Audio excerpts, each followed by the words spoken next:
कभी सोचा है कि जब हम कोई नया मोबाइल, लैपटॉप या टीवी घर लाते हैं तो उस एक खरीद के पीछे एक ऐसी कंपनी है जो हर बड़े ब्रांड से करोड़ों कमा रही है। और मजे की बात यह है कि वो खुद एक भी प्रोडक्ट नहीं बनाती। जी हाँ, एप्पल, सैमसंग और एचपी जैसे बड़े बड़े नामों के पीछे एक साइलेंट पार्टनर काम कर रहा है। तो आखिर कौन है ये? चलिए आज इसी अदृश्य कंपनी की कहानी को समझते हैं। और पता है, ये कहानी आज समझना और भी ज़रूरी हो गया है क्योंकि अभी हाल ही में 6 नवंबर 2025 को इस कंपनी का शेयर एक ही दिन में 18% उछल गया।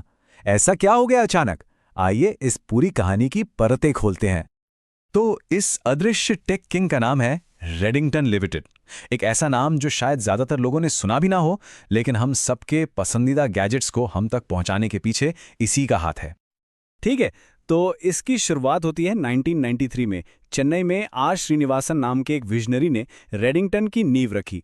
उनका एक सीधा सा सपना था कि टेक्नोलॉजी हर किसी तक पहुंचनी चाहिए, ब्रांड चाहे कोई भी हो। और आज देखिए, ये सपना 38 से भी ज्यादा देशों में हकीकत बन चुका है। वाकई में एक ग्लोबल टेक डिस्ट्रीब्यूशन एम्पायर। अब रेडिंगटन का जो बिजनेस मॉडल है ना, वो सुनने में बहुत ही सिंपल लगता है, लेकिन इसका जो स्केल है वो हैरान कर देता है। देखते हैं कि कैसे एक सीधे साधे आइडिया ने अरबों का साम्राज्य खड़ा कर दिया। तो देखिए होता क्या है। ये पूरा काम 3 आसान स्टेप्स में होता है। सबसे पहले एप्पल और एचपी जैसे बड़ी ब्रांड्स अपने प्रोडक्ट्स, मान लीजिए आईफोन्स और लैपटॉप्स, बहुत बड़ी तादाद में बनाते हैं। फिर रेडिंगटन आता है और इन सारे प्रोडक्ट्स को खरीद लेता है और अपने ज़बरदस्त नेटवर्क के जरिए फैला देता है। और आखिर में रिटेलर्स यानी दुकानदार इन प्रोडक्ट्स को हम जैसे ग्राहकों तक बेचते हैं। है ना एकदम सिंपल। तो फिर सफलता का असली राज क्या है? वो है ये इक्वेशन। रेडिंगटन हर एक प्रोडक्ट पर सिर्फ 2 से 5% का छोटा सा मार्जिन रखता है, लेकिन जब आपका सालाना रेवेन्यू 80,000 करोड़ रुपए हो तो वो छोटा सा मार्जिन भी करोड़ों का मुनाफा बन जाता है। ये कम मार्जिन ज्यादा वॉल्यूम का एक क्लासिक केस है। अब जरा कहानी को आगे बढ़ाते हैं। उन निवेशकों के नजरिए से देखते हैं जिन्होंने इस बोरिंग सी दिखने वाली कंपनी में छिपे हीरे को पहचान लिया था। ये कहानी है 2400% के अविश्वसनीय रिटर्न की। देखिए, 2007 में कंपनी का आईपीओ आया 113 रुपए प्रति शेयर पर। फिर 2010 में स्टॉक स्प्लिट हुआ और 2021 में बोनस इशू। इसका असर ये हुआ कि अगर किसी ने आईपीओ में सिर्फ 1 शेयर खरीदा था तो आज उसके पास 10 शेयर हैं, मतलब सीधा सीधा 25 गुना रिटर्न। अगर इसे परसेंटेज में देखें तो ये बनता है 2400% से भी ज्यादा का टोटल गेन।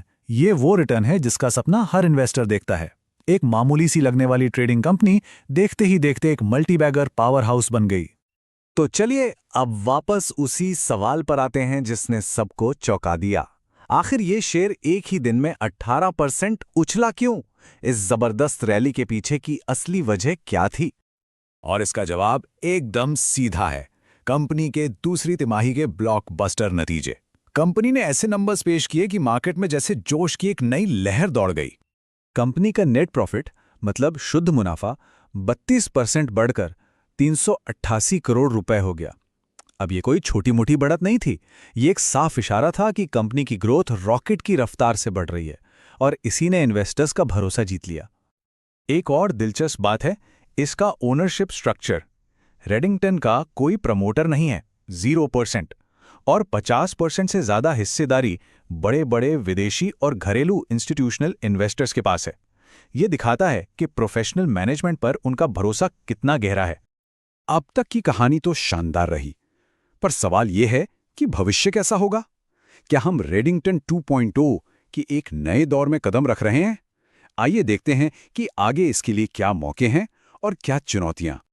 देखिए, रेडिंगटन अब सिर्फ डब्बे इधर से उधर करने वाली डिस्ट्रीब्यूशन कंपनी नहीं रही।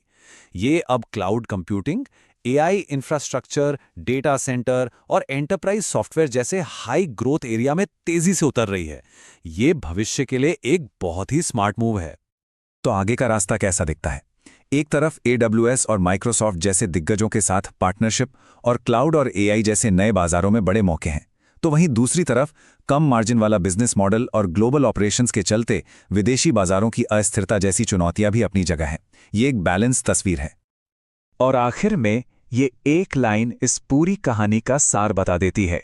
हीरो हमेशा कैमरे के सामने नहीं होता, कभी कभी पर्दे के पीछे काम करने वाला ही अरबों का खिलाड़ी बन जाता है, और रेडिंगटन इसका एक जीता जागता सबूत है।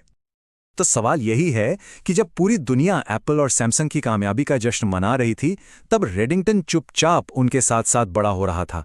तो क्या आने वाला दशक रेडिंगटन 2.0 का होगा,